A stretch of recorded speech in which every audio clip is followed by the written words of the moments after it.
A paz de Cristo Jesus está iniciando mais um Dons a Serviço do Reino. Esse que é um projeto do blog Encorajamento, da Juliana Mene. Eu me chamo Tiago e esse quadro tem como objetivo incentivar, estimular, inspirar você a servir ao Senhor e ao ministério e ao reino de Deus com o seu dom, com aquilo que Deus te capacitou. Hoje traremos mais uma temática desse quadro que tem sido bênção na vida das pessoas, que é a capelania socioeducativa. E quem vai falar sobre isso, estamos recebendo a missionária Cristina Santana. Missionária Cristina, seja muito bem-vinda, que Deus abençoe a irmã. Eu já queria dar a oportunidade da irmã se apresentar para quem está nos assistindo e sendo alcançado por esse vídeo. Okay. Obrigada, Tiago. É um prazer estar aqui com todos vocês. Como o Tiago já bem apresentou aí, eu me chamo Cristina, atuo na capelania socioeducativa há aproximadamente 10 anos, junto à Convenção Batista Carioca, e é um enorme prazer estar aqui com vocês e poder compartilhar do que Deus tem feito durante esse tempo, do que Deus já fez, e eu creio que a partir, né, do despertamento dos irmãos, do que Deus poderá fazer ainda mais. Glória a Deus. A irmã Cristina, que é de Queimados, não é isso? Isso aí. Sou de Queimados, no Rio de Janeiro. Congrego na Primeira Igreja Batista, Jardim do Trevo, também, aqui em Queimados, né? Meu pastor é meu esposo, André Justino, pastor André Justino. Nós estamos ali na missão há aproximadamente 3 anos, indo para 4 anos, é o primeiro ministério do meu esposo. Estamos ali na caminhada, né? Na missão enquanto igreja local. Pô, legal. O varão é pastor? Meu esposo é pastor. Ah, glória a Deus. Um abraço aí, a paz do Senhor para o varão também. Que Deus abençoe. Obrigada. Irmã Cristina, em poucas palavras, como é que a senhora definiria, né, a missionária Cristina Santana? Bom, eu sou serva de Deus, filha, esposa e mãe de fibra. Eu sou mãe da pequena Sara. E Sara é portadora de uma doença rara chamada fibrose cística. Então, eu me considero uma mãe de fibra. Eu tenho que ter muita fibra, muita garra para cuidar, né, do tratamento dela, fazer o tratamento dela todo e, assim, criá-la mesmo nos caminhos do Senhor. E algumas palavrinhas me seguem e me perseguem, principalmente depois que a Sara nasceu, que é a resiliência, né, que é aquela qualidade de resistir com firmeza mesmo diante de tanta tempestade. Então, essa questão da resiliência tem me seguido e perseguido, mas também me considero uma pessoa muito íntegra. Integridade, assim, costuma ser meu carro-chefe, porque em tudo que a gente faz e está, a gente tem que ser inteiro, tem que estar íntegro, tem que estar com o coração. E vem também com um pouquinho de criatividade. Eu sou bem sanguínea e acabo seguindo um pouquinho na criatividade aí, para cumprimento da missão e as demais coisas da vida. Glória a Deus, que bacana. Irmã Cristina, fica muito bem à vontade, tá bom? E eu creio que vai ser bênção tudo aquilo que a irmã vai trazer sobre capelania socioeducativa. Mas antes, a gente quer saber um pouquinho, né, há quanto tempo a irmã teve o seu encontro com Deus e como é que a senhora resumiria também essa sua caminhada desde a sua conversão até os dias de hoje? Olha, eu vou falar o meu tempo de conversão, eu vou entregar a minha idade. Oxe, isso que é um pecado. Olha, eu me converti há 29 anos atrás. Eu tinha 12 anos. Eu vou deixar o pessoal da matemática fazer as contas aí, não vou revelar. Só dei uma dica. Mas aos 12 anos de idade, eu, a convite de uma amiga minha, fui na igreja e lá a ouvir, né, a música Consagração da Aline Barros, né, ao Rei dos Reis, consagro tudo o que sou. E aí eu fiquei pensando, o que eu sou? O que eu tenho? Para que eu existo? Comecei a fazer um monte de perguntas na igreja. Eu falei, quer saber? Melhor mesmo é ficar na igreja. Por quê?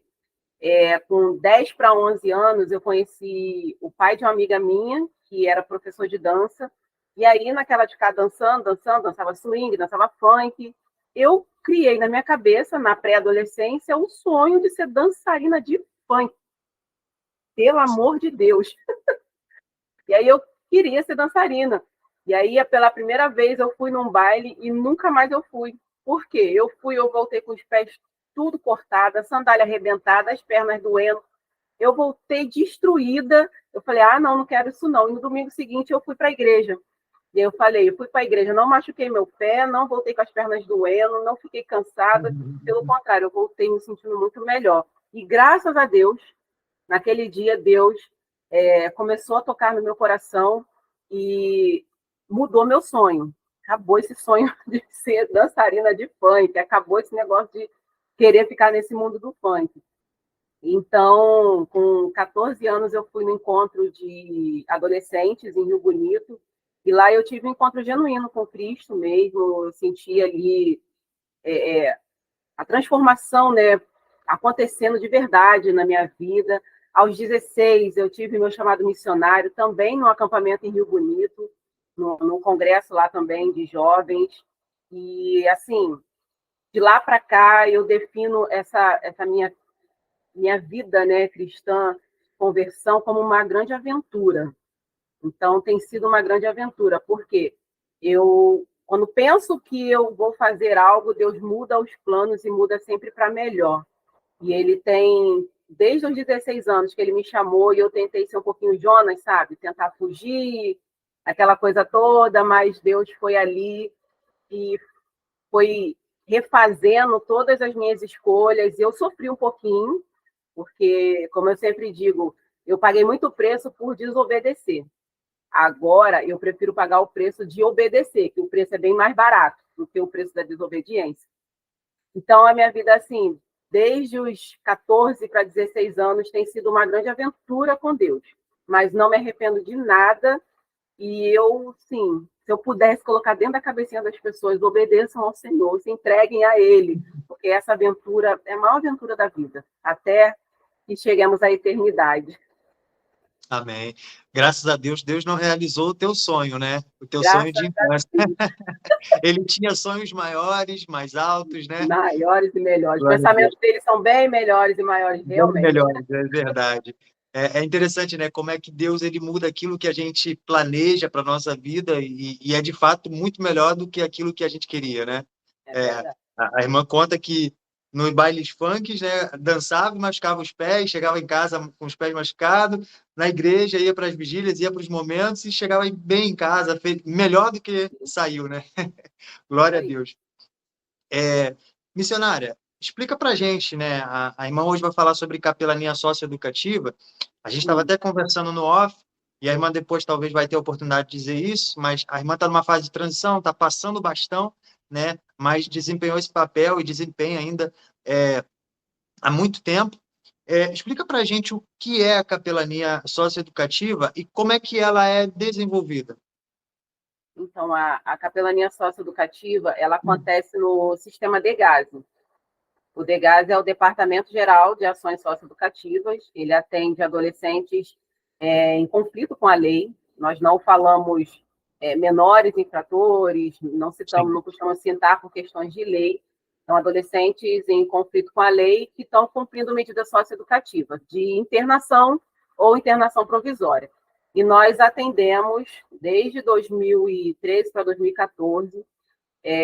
Começamos a atender na unidade de Bangu, que hoje é uma unidade de internação de fechado, né, um presídio fechado de mulheres, mas na época era de adolescentes lá em Bangu. E a capelania socioeducativa ela começou a se desenvolver através de atividades pedagógicas, esportivas, culturais, porque nós dávamos apoio aos adolescentes no esporte, na quadra de esporte com futebol, futsal, com jogos de tabuleiro para trabalhar raciocínio. Começamos a fazer oficinas de leitura, arte-terapia, trabalhando com produção, né, confecção de vários objetos.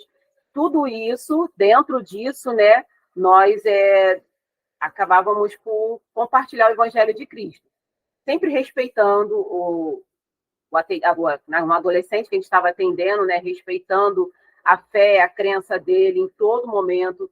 E aí a gente perguntava se poderíamos fazer orações, iríamos ler um texto da Bíblia. E aí a gente deixava o adolescente bem à vontade, caso quisesse participar ou não. Então, durante todo o nosso trabalho, né, desde lá dos primórdios, a gente vem trabalhando dessa forma, dando apoio pedagógico, cultural, esportivo, junto ao trabalho missionário, que é anunciar o Evangelho de Jesus. Então, através até de leituras, né, que a gente faz, a gente lê um texto, uma música, e dentro dessa música a gente aplica valores. E aí, Legal. quando termina a atividade, a gente pergunta, fala para o adolescente, ó, nós vamos fazer uma aplicação aqui cristã, você permite? Todos praticamente permitiam. Aqueles que não são crentes e tal, já nem iriam mais, nem iam mais para a atividade, que não são crentes, não, que tem a religião deles e não concorda com a religião cristã, né? Os evangélicos. Então, quando a maioria que ia já pedia oração, tia, ora por isso, isso, já tem um caderninho aí, anota aí, ora por isso, isso, isso, isso. E assim, dentro dessas oficinas, né, que a gente fazia, nós tivemos inúmeras experiências e o trabalho foi assim muito fortalecido, muito reconhecido dentro do sistema e hoje é um trabalho assim muito fincado, né? Porque nós trabalhamos de uma maneira muito séria e muitos frutos vieram ao longo desses anos. Existem treinamentos, cursos específicos para quem deseja ser voluntário no sistema prisional e trabalhar também com menores nessa situação condicionada à socioeducativa? E também como é que funciona o preparo e o envolvimento, né, das pessoas que estão atuando, né, juntamente com essa capelania socioeducativa? Então, a gente faz treinamento, sim. Inclusive, agora em agosto, se eu não me engano, agosto desse ano, nós treinamos aproximadamente 10 pessoas, 10 novos voluntários para atuar nas unidades. Então, fizemos esse treinamento. Então, a gente, quando tem já um grupo, nós reunimos esse grupo e a gente faz esse treinamento, mas caso a gente não consiga, né, fazer esse treinamento específico para falar o que é o DEGASE, dar orientações sobre o sistema, porque não adianta a gente falar só de Bíblia, falar de versículos bíblicos bonitos, de preparo espiritual, e chegar lá, a pessoa não conhecer o sistema e trabalhar de uma maneira errada. Aí vai desfazer um monte de coisa que já foi construída com tanto sacrifício, com tanto suor. Então, a gente explica o que é o sistema, como se trabalha, o que se pode fazer, o que não se pode fazer, as orientações de vestimentas, como se comportar, o que falar. Nós estamos dentro de um sistema estadual, então a gente tem que se reportar às ordens deles. Então, eles estão ali 24 horas, sabem mais das coisas do que nós, que chegamos e ficamos ali um dia inteiro. A gente trabalha nas unidades assim, de 9 da manhã às 11. Aí dá uma pausa, almoça lá dentro mesmo e pega de 2 às 4. Então, a gente fica um dia inteiro. Mas eles estão ali, ó, rodando 24 horas. Então, qualquer sinalzinho de faísca, eles estão mais atentos do que nós. Então, a gente tem que ouvir a equipe, né, do sistema de agentes que está ali dentro. Então, a gente tem que ter esse trabalho de coesão com essas equipes. Então, assim, existe sim esses treinamentos, mas caso a gente não consiga reunir uma equipe, nós agendamos uma visita imediata e durante essa visita a gente vai dando as orientações na prática. E a gente pede a pessoa que fique atenta, que observe, né, o nosso comportamento para ela também seguir, mas assim, o ideal mesmo é passar por esse treinamento, mas já há uns anos atrás, um pouquinho antes da pandemia, a gente não tinha tempo de fazer muitos treinamentos. Então, a gente levava as pessoas, agendava na unidade, ó, vou trazer 2 visitantes. Aí a pessoa ia e antes de ir eu tinha uma conversa por telefone mesmo ou por vídeo, passava as orientações e chegava lá, a gente emendava no trabalho, caía dentro lá do trabalho. Então, esse preparo, ele acontece ou de um dia, assim, de capacitação mesmo, né, uma manhã, uma tarde, ou vai, assim, não é o ideal, mas já aconteceu de pessoas irem, vai visitando, e aí vai aprendendo na prática. Vai aprendendo na prática mesmo. A gente fala que esse já vai direto para a guerra. Mas todo mundo se sai super bem. Eu tive problema 2 vezes só com voluntários que não se comportaram e, infelizmente, não ficaram. Mas a maioria, assim, vai ou desiste de primeira ou se apaixona de primeira, como foi o meu caso. Primeira vez eu me apaixonei de verdade. E é um trabalho desafiador, mas é muito apaixonante. Amém. E eu entendo que até a presença, né, de uma pessoa mais experiente, como a própria irmã, e talvez alguns irmãos que já tenham mais experiência também, ajuda nessa condução, né? Ajuda essas pessoas que estão se voluntariando pela primeira vez, né? Sim. Aí É, acaba começa assim, mais como eles ficam observando, né? Aí na segunda semana, aí a gente já deixa fazer uma leitura, fazer um aconselhamento. A gente não costuma perguntar o que adolescente faz, ó, o que você fez para estar aqui? Não, a gente cria vínculos. E nos vínculos, eles mesmos vão se sentindo à vontade e começa a abrir a vida para a gente. E nisso, a gente vai aconselhando e bate papo, e o trabalho acontece também. Começa lá dentro e a gente acompanha aqui fora, não como gostaria, sim, mas no que é possível, a gente consegue acompanhar adolescentes também pós período de medida, né? legal.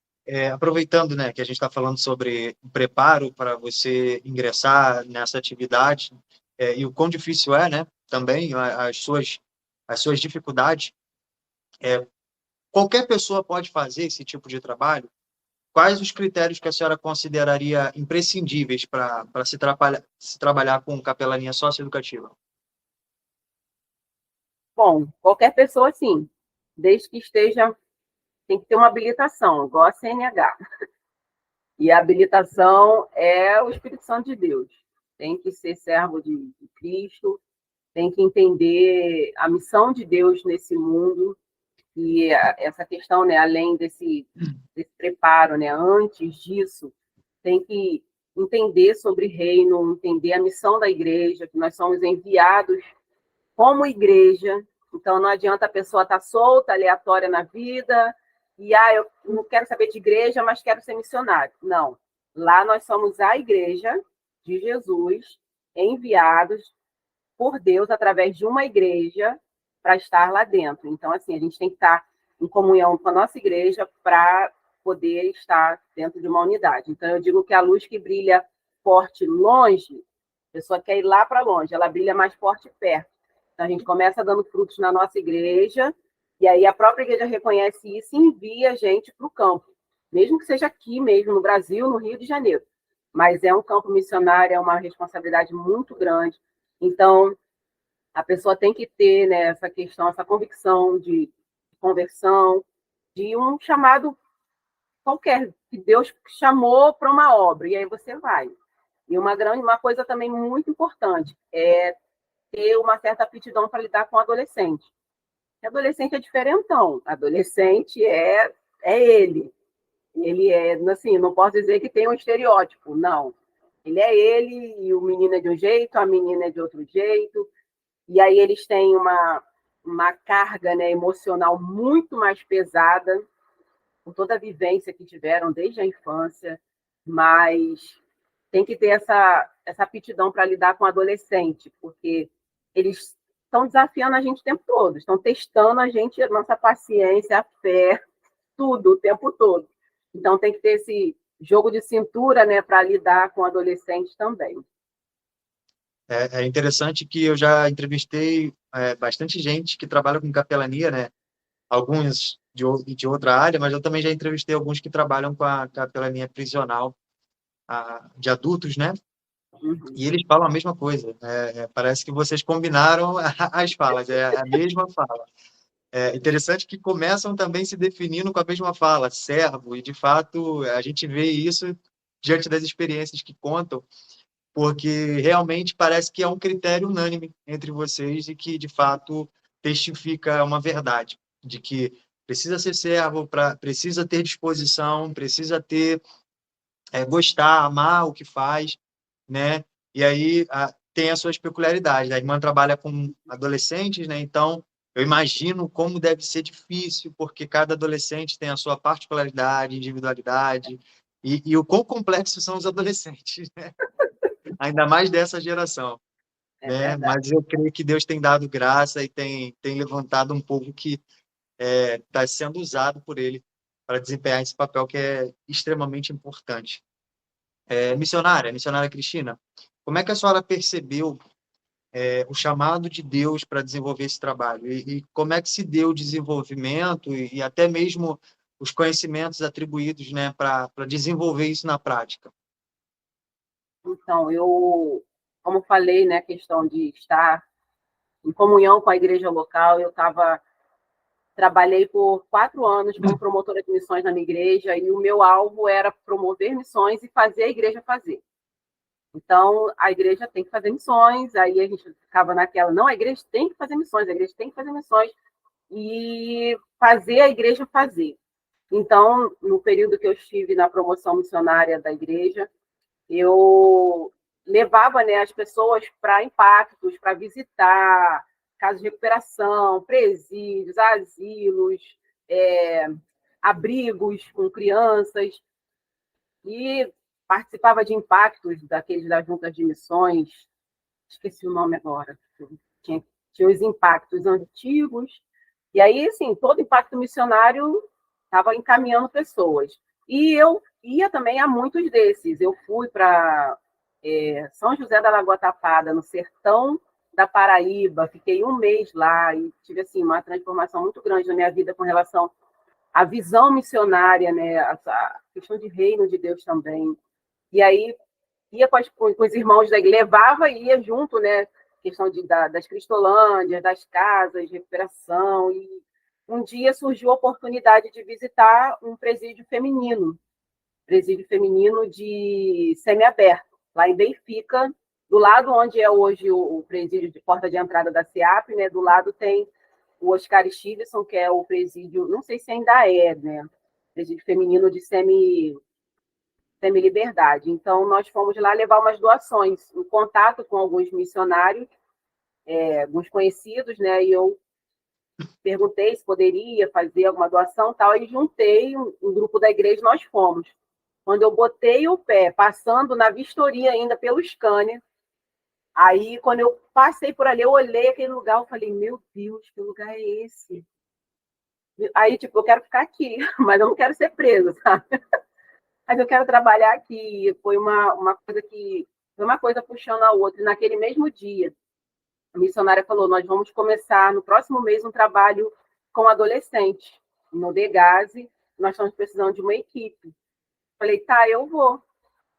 Aí ela falou assim: ah, tudo bem, você trabalha, né? Eu falei, trabalho. Eu só tenho segunda-feira de folga. Aí ela, ótimo, a gente vai começar o trabalho numa segunda-feira. Eu falei, perfeito. Aí foi eu e mais 2 da igreja trabalhar, e depois foi um grupo de quase 7 pessoas aqui de Queimados para trabalhar no Degase. E comecei aquela paixão de primeira, de chegar lá e falar, é aqui. Eu sempre gostei muito de trabalhar com jovem, adolescente, e comecei a perceber, né, que eles têm as mesmas carências, as mesmas necessidades, porém, os jovens da nossa igreja, os adolescentes, eles têm meio que um mundo mais cor-de-rosa, né? Essa galera do Degase vive na margem da margem mesmo. Eu falei assim, essa galera precisa ouvir da mensagem, a gente precisa contribuir com a transformação deles, e isso começou a impactar, né, meu coração, mexer comigo, ao ponto de, falei, é isso que eu quero para a minha vida, eu quero ficar nisso até quando Deus permitir. E aí, lá se foram 10 anos. Glória a Deus. O que a senhora acha a respeito, né, das pessoas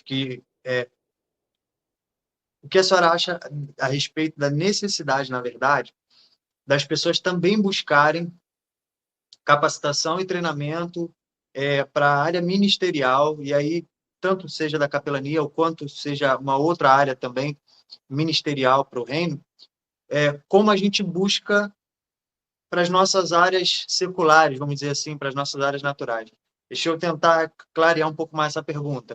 A gente busca muito as coisas naturais da vida, né? O próprio trabalho, estudos, escolas, sonhos, objetivos, né? E para isso a gente se dedica até em estudar alguma coisa. Mas o que a senhora acha também da necessidade de buscar entendimento e estudo também, se aperfeiçoar em áreas ministeriais. Acho que agora ficou mais claro. Certo. Então, é extremamente importante. Às vezes a gente acha assim, eu vou para a EBD, estudo a Bíblia, sou crente, eu leio a Bíblia todo dia e vamos embora, partir o campo. Amém. O irmão pode ir. Mas eu vou dizer que hoje o campo missionário ele está muito desafiador. E nós, enquanto igreja brasileira, já vivemos uma perseguição, porém não ainda escrachada. Nós já vivemos uma perseguição religiosa, mas não ainda completamente aberta. Isso já existe. Então, dentro do próprio trabalho missionário, eu senti a necessidade de fazer uma faculdade, embora eu já tenha formação teológica, sou formada em teologia, com especialização em missões, mas eu comecei a sentir a necessidade de fazer uma faculdade para trabalhar com criança e adolescente. Por quê? Para alcançar mais pessoas, eu comecei a perceber que não que a palavra de Deus não seja eficaz, nada disso, ela é. Só que hoje nós temos a necessidade de profissionais crentes no campo missionário. Então, assim, eu comecei a cursar pedagogia, porque eu comecei a entender a questão da pedagogia social, de trabalhar com as pessoas na integridade delas, por inteiro, né? Integralmente.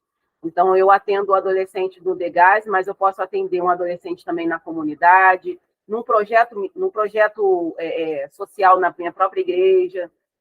Para isso, eu preciso ter uma formação, para eu poder coordenar, ensinar, ajustar tudo isso. E o final de tudo isso é alcançar vidas. Então, é muito importante ter uma formação, sim, tem que estudar, não tem jeito. Vai meter a cara, vai fazer. Deus, por graça e misericórdia, ele vai te usar. Mas a gente vai sentir muita necessidade de algo mais. E hoje, assim, quando eu digo que nós já estamos vivendo uma perseguição, no DEGASE está muito restrito essa questão de atendimento religioso. Eles estão afunilando praticamente para não ter mais assistência religiosa. E aí, o que eles querem? Eles querem parceiros, como nós fazemos o trabalho, parceiros de atendimento pedagógico, parceiros de atendimento esportivo, parceiros de atendimento cultural. E aí, quem pode fazer isso? O crente que é formado em teologia? Não. Quem pode fazer isso? Um professor de teatro, um músico formado, um professor de educação física, um pedagogo. Então, assim, nós temos que ter uma visão ampliada de reino e buscar formações. Até porque as coisas estão apertando. Nós saímos esse ano de uma unidade porque eles falaram que a igreja não podia atender durante a semana, que durante a semana era espaço para cursos. Então, se a gente está com um curso, a gente fica. Agora, se eu estou só como atendimento religioso, eu não posso ficar mais. Eu só vou lá num sábado e faço cultos. Só que a gente nunca atendeu no formato de culto. A gente sempre atendeu no formato de roda de conversa, tipo pequenos grupos. Está ali com, no máximo, 12 a 10 adolescentes. Parece que não tenha muito alcance, mas a gente alcança muito mais com números pequenos, né? No nosso caso, o menos é mais.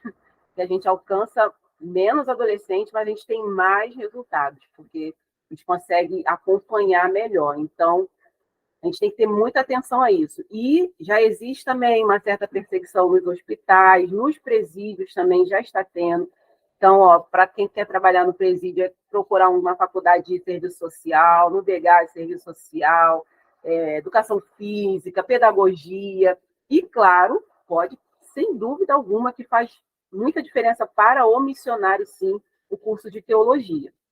Porque é um preparo, assim, sem comparação, para atuar no reino de Deus, para ter a visão ali da eclesiologia, de missão. A teologia ela é super importante. Amém. Eu concordo muito, né? Na verdade, já existe essa censura velada, né? Vamos dizer assim. Não é não é expressada de forma clara, mas a gente vê que, de fato, é cada vez mais difícil, né, o cristianismo ser pregado dentro de ambientes, né, onde tem ali as suas normas, né, e aí eles colocam as normas mais impeditivas do possível para que não haja a pregação do evangelho. E aí entra uma coisa que a irmã falou que eu concordo muito também. Nós precisamos nos infiltrar nessas áreas profissionais. Precisamos ser cristãos profissionais. Melhor do que um cristão é um cristão profissional. É isso Por mesmo. aí. Melhor do que um cristão é um cristão profissional, porque um cristão profissional ele vai poder atuar não somente com a fé, mas também com a sua vocação, com aquilo que ele faz de melhor, com aquilo que ele é profissional, né? E isso abre portas para a gente, abre caminhos para a gente pregar o evangelho. Eu gosto dessa palavra, né, de que nós somos bombas que estão espalhadas pelo mundo, né? E quando vier o momento certo, nós temos que explodir como bombas de Cristo, né? Como bombas do Evangelho, da Palavra de Deus. Concordo muito, missionário. A gente está falando aqui sobre a importância, né, de estudar, e aí eu queria perguntar para a irmã, claro, além de uma vida comprometida com Deus, além da leitura bíblica e do conhecimento bíblico também, mas quais conhecimentos a senhora considera imprescindíveis para uma pessoa que deseja trabalhar como voluntário, né, atuando na capelania socioeducativa com menores em situação prisional? Quais conhecimentos que a irmã considera imprescindíveis a se estudar? Uma pessoa que queira se voluntariar. Para quem quer se voluntariar, é importante estudar sobre o adolescente, sobre o sistema, porque eu não posso abordar um adolescente como eu abordo uma pessoa mais velha. Eu tenho que ter a linguagem dele, eu tenho que, como eles dizem, né? E a tia tá entrando na minha mente. A gente tem que entrar na mente deles, e eu vou falar gíria, e eu vou brincar, mas, assim, sempre mantendo um diferencial. Eu zoo com eles, a gente brinca, chora, ri junto. Então, a gente tem que ter essa sensibilidade de lidar com o adolescente. Eu acho isso imprescindível. Eu já tive voluntários que chega cheio de pose, se mantendo assim, como se estivesse falando para um grupo de mulheres no Copacabana Palace Hotel, assim, impecável, é lindo de ver. Mas para aquele público ali, não funciona.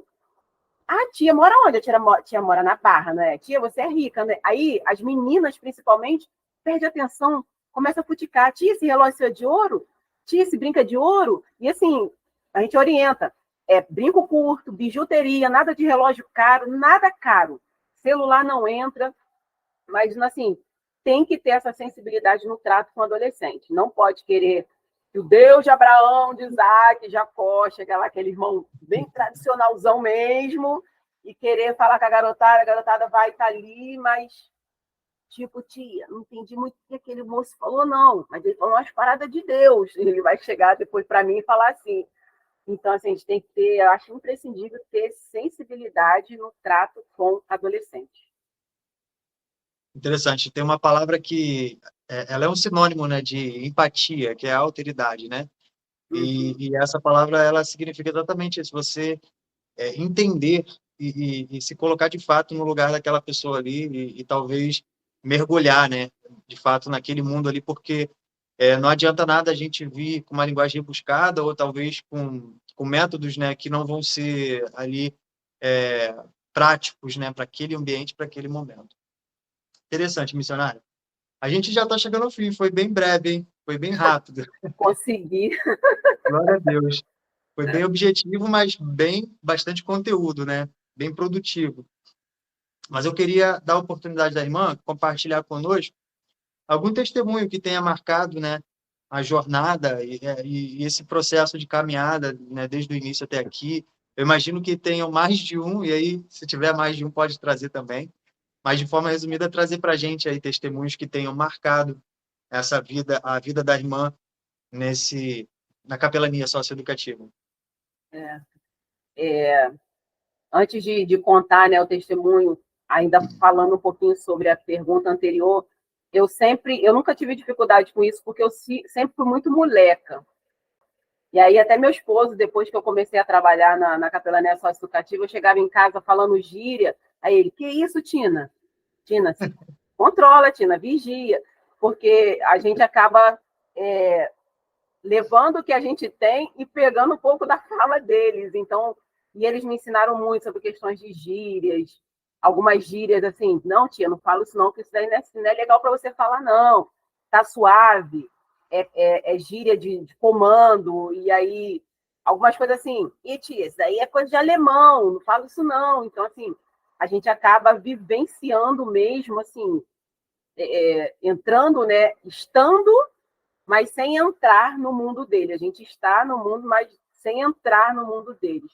Isso fez muita diferença. Eu convivi com muitos adolescentes que marcaram demais minha vida. Sei que eu tive a minha parcela de contribuição positiva na vida deles também.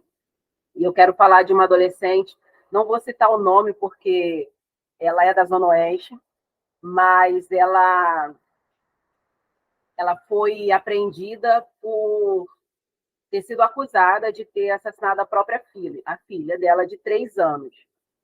E aí eu não sabia, eu estava lidando com ela, mas sem saber. E eu via que ela vivia muito oprimida dentro da unidade. A gente trabalhou, existem 2 unidades femininas, de 2022 para 2023 nós começamos em 2 unidades femininas e 3 unidades masculinas. E nas 2 femininas a gente estava atendendo.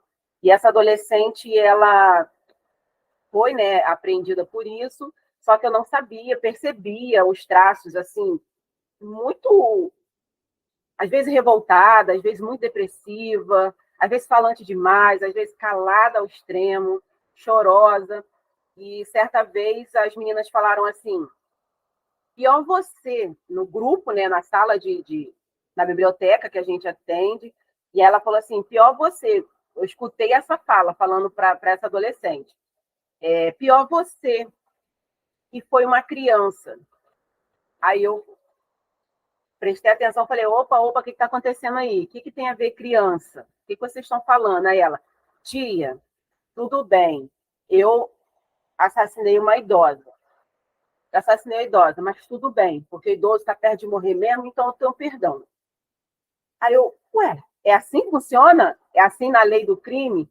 Ela, não, tia, assim é a lei da vida. O idoso já está perto de morrer. Se você matar um idoso, não tem problema. Mas ela, essa aqui, ó, matou criança. Não tem perdão. Vai ficar queimando no inferno. E aí ela carregava esse fardo de que ela assassinou a filha e que as meninas ficavam condenando ela mais ainda ao inferno. E aí eu falei assim, olha só, vamos segurar esse assunto, eu vou conversar com vocês depois. E aí, na hora, eu percebi essa adolescente chorando muito. Eu peguei ela, levei ela para uma outra parte, deixei as voluntárias com um grupo maior e levei essa adolescente para outra parte. E aí, quando ela falou, falei, o que houve? Ela falou, eu estou sendo acusada, mas eu não matei minha filha. Eu sei que eu bati nela muito, e ela foi internada, mas antes de eu bater nela, ela já tinha vindo da casa do pai, que ela tinha sido estuprada e tinha apanhado na casa do pai também. Só quando ela chegou para mim nervosa, eu não soube entender que a minha filha ela estava mal. E aí, eu achando que ela estava fazendo pirraça, eu bati nela de novo. E aí ela foi para o hospital e não resistiu. Aí toda a situação caiu sobre ela. Eu não sei até que ponto tudo isso é verdade, mas eu sei que ela estava carregando uma culpa muito grande mesmo. Eu confesso para vocês, olhar para aquela menina depois dela falar que foi acusada de assassinar uma criança de 3 anos foi muito difícil para mim, porque na mesma época a minha filha tinha 3 anos. Então, assim, é como se eu tomasse aquilo para mim.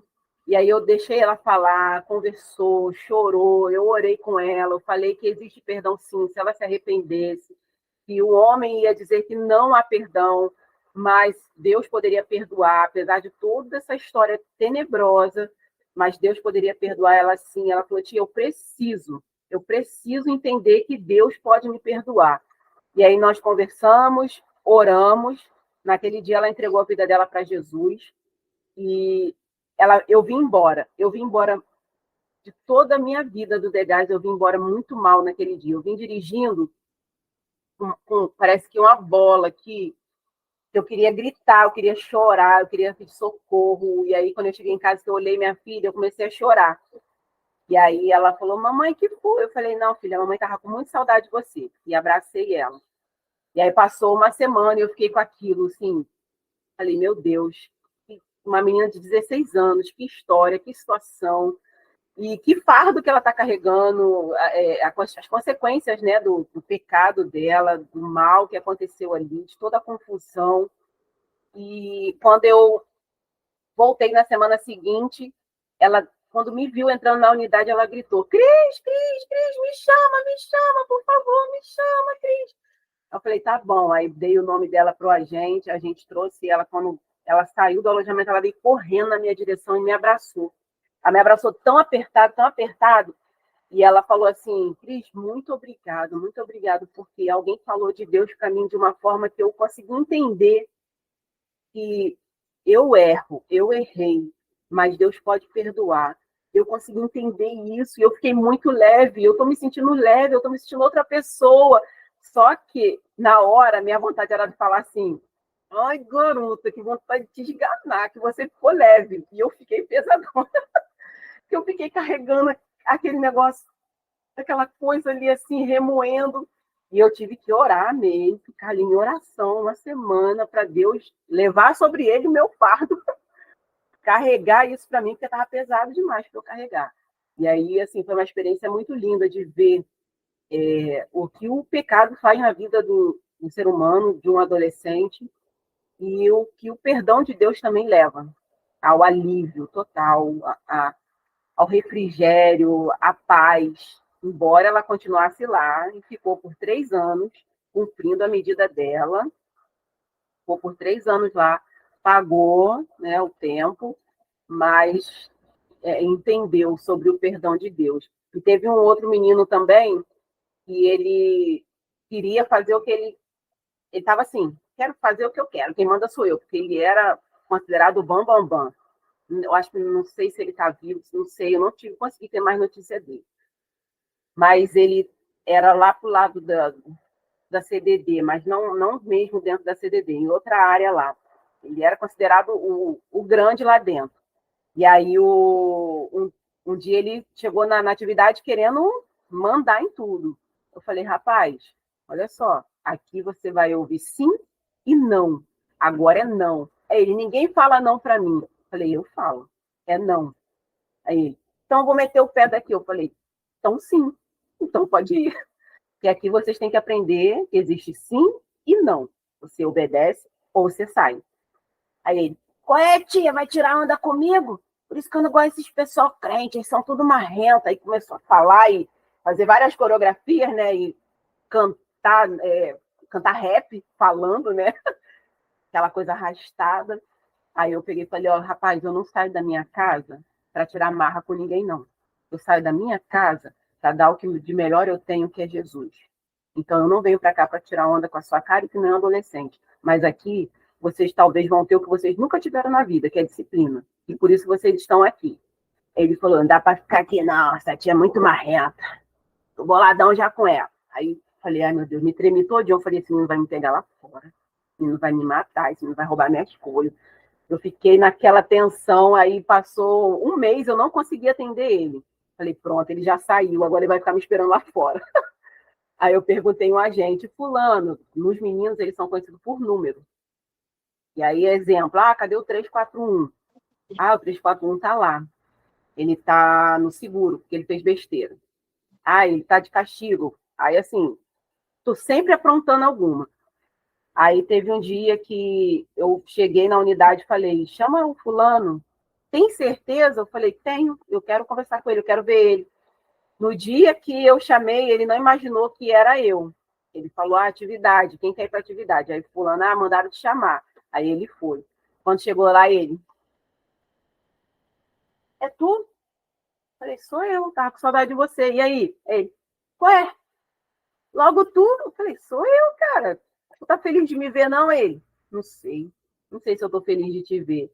E aí, naquela mesma época, assim, eu vivi uma experiência muito forte com ele, porque naquela mesma época, ele ficava me afrontando muito, e eu estava tentando engravidar e não conseguia. E aí, naquele dia que eu consegui chamar ele, eu acabei assim, compartilhando um pouco da minha vida para os adolescentes e falei, gente, eu sonho em ser mãe, mas não consigo engravidar. Aí esse menino pega para mim e fala assim, se Deus fosse Deus mesmo, ele te dava um filho. Por isso que eu não gosto de crente, eu não acredito em Deus. Se Deus fosse Deus mesmo, ele te dava um filho. Aí eu falei, meu querido, eu não sirvo a Deus pelo que ele pode me dar. Eu sirvo a Deus por quem ele é. E Deus é Deus, e ponto. Se ele quiser me dar filho, ele vai dar. Se não quiser, beleza, ele vai me acalmar, porque é difícil, mas eu vou ter uma hora ou não. Aí ele, fala sério, esse papo aí, ó. Aí, cheio de gíriazinha, né? Acabou que esse menino ficou na unidade até eu chegar com a notícia de que eu estava grávida. Eu cheguei, assim, não sei se passou uns 2 meses, mais ou menos, eu cheguei na unidade, eu falei assim, alguém lembra aqui que uma coisa que eu queria muito ser? Ah, tia, não sei. Aí falaram assim, aleatório. Aí um deles falou, eu lembro, tia, a senhora falou que queria ter filho. Eu falei, pois é, sempre quis muito ter filho. E eu quero dizer, aí fez assim para ele, eu quero dizer que eu tô grávida. Aí ele, mentira, mentira. Ficou assim para mim, mentira. Falei, ué, tô falando a verdade, eu estou grávida. Aí, agora eu fiquei mais bolada ainda. Eu falei, ué, tu ficou bolado? Cara, é Deus. Ele é Deus, ele é Deus. E ele faz se ele quiser, ele não faz. Ele é Deus. Aí ele depois terminamos o primeiro momento ali de atividade, de oração. Aí, posso trocar ideia contigo? Falei, claro, vamos embora. Aí fui lá para fora com ele e o grupo, né, dos voluntários ficou na sala de novo com a galera. E aí chegou lá fora e ele falou que a mãe dele era da Igreja Universal, que o irmão dele era obreiro, e que ele começou a caminhar, mas ele ficou revoltado com a igreja, e aí ele falou que não queria mais, que ia entrar para o mundo do crime e tal, mas ele sabe que Deus era o melhor para ele mesmo, que tudo que aconteceu entre nós dois, entre eu e ele, foi Deus falando para ele que queria ele de volta. Então, assim, foi assim, uma experiência muito marcante para mim, assim, muito particular mesmo, porque a questão de sonhar em ser mãe e viver essa experiência dentro do campo missionário. E no dia do meu aniversário eu fui e a gente fez um recital de violão com eles, eu fiz um bolo para eles, foi muito, muito gratificante mesmo. Tem muitas histórias, mas não dá para contar mais. Eu imagino. São muitas histórias. Hoje em dia a gente acompanha também uma menina, Jaciene, essa eu posso citar o nome, que ela já está de maior e a gente continua tendo um acompanhamento. Ela está fazendo faculdade de Ciências Contábeis, está trabalhando num quiosque na praia em Cabo Frio, saiu do crime, saiu da comunidade onde ela morava aqui no Rio e seguiu para concluir, né, concluir os estudos, ensino médio, e já está no meado já da faculdade. Semana retrasada, um grupo de voluntários foi lá visitar ela, esteve lá visitando ela, bateram um papo, e assim, é gostoso demais ver um adolescente que a gente acompanhou fora, né, do crime e seguindo a vida numa boa. Amém. Poxa, glória a Deus. Eu estava aqui ouvindo essas histórias e meu coração estava se enchendo de alegria, né? Como é que pode, né, Deus ele nos capacitar a fazer coisas que a gente nem mesmo sabe que pode fazer, né? É verdade. Eu imagino que a irmã vivenciando essas situações, das duas, pelo menos que a irmã contou aqui para gente, eu imagino o quanto, no momento, a irmã estava ali vivenciando, mas sem saber muito bem onde isso ia dar, né? E só obedecendo à vontade de Deus. E Deus a todo tempo trabalhando, né? Nos bastidores era Deus que estava trabalhando, né? Tanto com a menina, se fazendo valer aquela palavra, né? Carregando o fardo dela, porque ela estava com esse peso e aquele peso parece que passou para você de uma forma espiritual, onde você teve que ser o sustento, né? Para ela e ela se sentir mais leve. Ele, no caso, né, tendo todo um relacionamento conturbado ali, né, meio duro, meio de coração duro, mas Deus trabalhando e a gente nem imagina, né, que Deus está fazendo a obra dele. É muito legal, é muito muito gratificante, né? Muito edificante ouvir essas coisas. E Inspirador. Deus quebrou muitos preconceitos comigo também, porque na minha cabeça, assim, há um tempo atrás, né? E a gente acaba sendo automático com isso, fez coisa errada, tem que pagar mesmo, tem que sofrer, tem que morrer. A gente acaba praguejando mesmo e não pensa assim, será que tem alguma coisa por trás disso que pode mudar de vida, pode se arrepender? Então, assim, Deus quebrou muitos preconceitos dentro de mim também. Tipo, eu nunca gostei de adolescente muito problemático, vou ficar ali pegando no pé, ficar... Não, mas esse menino, eu cismei com ele. E aí eu fiquei ali por mais de, eu acho que foram quase 6 meses acompanhando ele. Então, e aí foi o tempo que nós vivemos muitas experiências mesmo. E aí ele chegou e se abriu para mim. O brabão, né, da ala dele acabou assim abrindo o coração para mim ali de uma forma como uma criança, como um Sabe o menino. que eu lembro? O que isso me traz à memória? É que o próprio Jesus, ele veio à Terra, se aproximou de nós, experimentou o que nós experimentamos, ficou vulnerável e suscetível a tudo que o que a gente sofre, né, com a questão do pecado. Ele nunca pecou, nem com os lábios, mas ele veio e se aproximou de nós. Eu acho que o que torna a gente sensível a essas causas é a medida que a gente se aproxima disso. É a medida. A irmã falou, eu tive que estar no mundo daquela pessoa, né? Eu não permaneci no mundo daquela pessoa, mas eu tive que estar ali por algum momento para entender e compreender aquela vida, né? E Jesus fez exatamente isso conosco. Ele esteve no nosso mundo, É como verdade. o próprio Deus, né? Esteve no nosso mundo. Ele se aproximou de nós e à medida que ele se aproximou, mais ele teve compaixão e se deu, né? Em nosso lugar, em favor do nosso pecado. Missionária Cristina, a gente está chegando ao fim, tá? Mas eu queria dar mais uma oportunidade para a irmã, e essa oportunidade a irmã comunica com as pessoas que estão assistindo a gente, que estão sendo alcançadas de alguma forma por esse vídeo, sei lá, trazer alguma inspiração, motivar a pessoa que talvez ainda não saiba como atuar para o reino de Deus, talvez tenha uma vocação, talvez tenha um dom que esteja enterrado, talvez não saiba como começar, talvez tenha ouvido a irmã e tenha se apaixonado por esse trabalho, mas não sabe também como começar. Essa é a oportunidade, eu passo para a irmã. Certo. Então, continue se dedicando à obra do Senhor, onde está, e se lançando nas mãos dele, porque Deus não desperdiça nada. Ah, mas eu sou muito jovem. Eu tive meu chamado aos 16 anos. E Deus, desde lá, vem trabalhando na minha vida.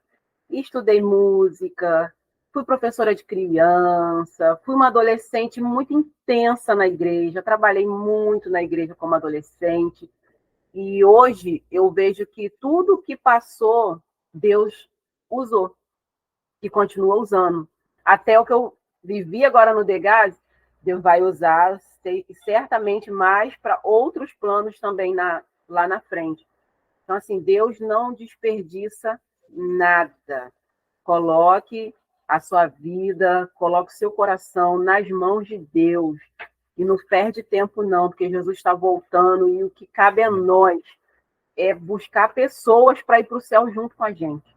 Então, a gente tem que pensar, né, desse jeito, entender que tem pessoas perdidas esperando uma palavra, esperando um abraço, esperando, às vezes, um aperto de mão, um sorriso nosso, que o mundo está doente, o mundo está completamente perdido. E aí me faz lembrar, deixa eu ver se eu acho que está aqui, Lucas 5, de 17 a 26, que fala sobre o paralítico, quando Jesus cura ali um paralítico, e aí uma coisa que me ensinou muito, que os homens que levaram aquele paralítico até Jesus, que nós possamos ser igual aqueles homens. O versículo 18 de Lucas 5, de 17 a 26, diz que alguns homens, eu não sei seu nome, que está assistindo, o Tiago não sabe talvez quem é você que está assistindo, talvez a gente nunca se conheça, mas Jesus te conhece. Alguns homens, algumas pessoas que estão assistindo essa entrevista, que vão acompanhar esses vídeos, vão acompanhar o blog, algumas pessoas, e talvez vocês sejam algum desses, como aqueles homens, pessoas comuns, mas que procuraram um jeitinho e aí tiveram a disposição em servir e abençoar a vida daquele homem.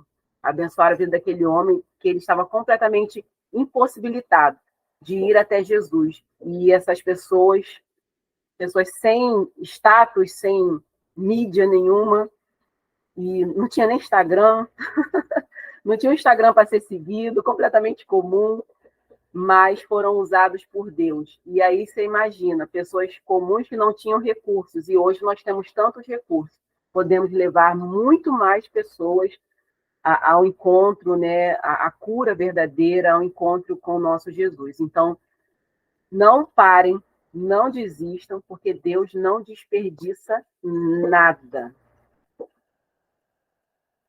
Amém. Glória a Deus. Quero agradecer, tá, missionária Cristina? Deus abençoe a vida da senhora, que Deus continue fortalecendo, dando graça, enchendo de sabedoria. É muito legal ouvir a irmã falando, né? O jogo de cintura, a sabedoria, né, que Deus dá para lidar com as diversas situações, que Deus continue abundando isso na vida da irmã, na vida da sua família também, no ministério ao qual vocês são responsáveis, a senhora junto com seu esposo, que cada dia mais a graça do Senhor aumente sobre a vida de vocês, tá bom? A irmã tem algum contato que queira deixar, talvez de alguma instituição, talvez da própria irmã? Eu vou deixar o contato da Convenção Batista Carioca, porque quem tiver interessado em conhecer o trabalho, assim, visitar, pode fazer contato direto com a missionária Flávia, porque agora, 2023, eu estou encerrando um ciclo, né? Foram 10 anos me dedicando integralmente, e agora, como meu esposo assumiu a igreja, para mim ficou mais difícil de lidar com isso. Eu tenho que cuidar da minha saúde emocional, porque estar no DEGAS é muito pesado, e aí estar à frente de uma igreja como esposa de pastor também tem, né, as suas questões, e eu tenho que ter essa Outro sabedoria. desafio. Pois é. Eu Outro tenho que desafio. ter essa sabedoria de lidar com isso. Eu tenho minha casa, tenho meu esposo, tenho minha filha, que requer muito de mim. Então, eu decidi, não posso dizer abrir mão, porque eu continuo com meu coração muito nisso, mas eu estou dando uma pausa, encerrando um ciclo. Quem sabe futuramente comece um outro ciclo com o próprio Degaze, mas tenho me dedicado, né, a outros projetos e trabalhar também com crianças e as suas famílias. Então, eu vou deixar deixa eu ver aqui, o Instagram de Missões Rio, que aí o irmão pode, ou a irmã, né, pode acessar o Instagram de Missões Rio. Na verdade, Missões Rio. É só acessar lá, Missões Rio, ou o site Missões Rio. Tá ok. missõesrio.com.br, tem o Instagram e tem o site. Pode acessar lá, procurar Capelania Socioeducativa e se voluntariar. E aí a missionária Flávia vai deixar seus contatos lá direitinho, tem um formulário, e a missionária Flávia vai entrar em contato e agendar aí para as visitas, treinamento, alguma coisa que tiver. Tá? Mas não pare, vamos avançar. Glória a Deus. Mais uma vez, muito obrigado, tá? Muito obrigado pela presença, muito obrigado pela disponibilidade. Amém. Obrigada a vocês pela oportunidade aí de estar compartilhando dessa tão grande e desafiadora missão, que é estar, né, com os adolescentes aí à margem da sociedade. Amém. E vocês que estão nos ouvindo, que foram talvez impactados, talvez receberam, eu tenho certeza, né? Talvez não, eu tenho certeza que absorveram bastante conteúdo, bastante experiência.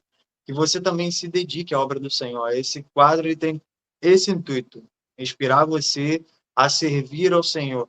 E muitas vezes a gente acha que nós não somos capazes ou não temos condições nenhuma, né? Mas hoje a gente ouviu bastante situações onde não há um preparo específico, mas sim a graça de Deus mesmo atuando. Então, que em nome do Senhor Jesus, faça o seu melhor com aquilo que você tem. Eu tenho certeza que Deus ele vai te dar as ferramentas necessárias à medida do seu crescimento. E se apeguem àquele texto bíblico que diz que nenhum trabalho no Senhor é vão. Então, trabalhe para o Senhor, pois isso não é desperdício de tempo nem de vida. Amém? Que Deus abençoe vocês que foram alcançados por esse vídeo.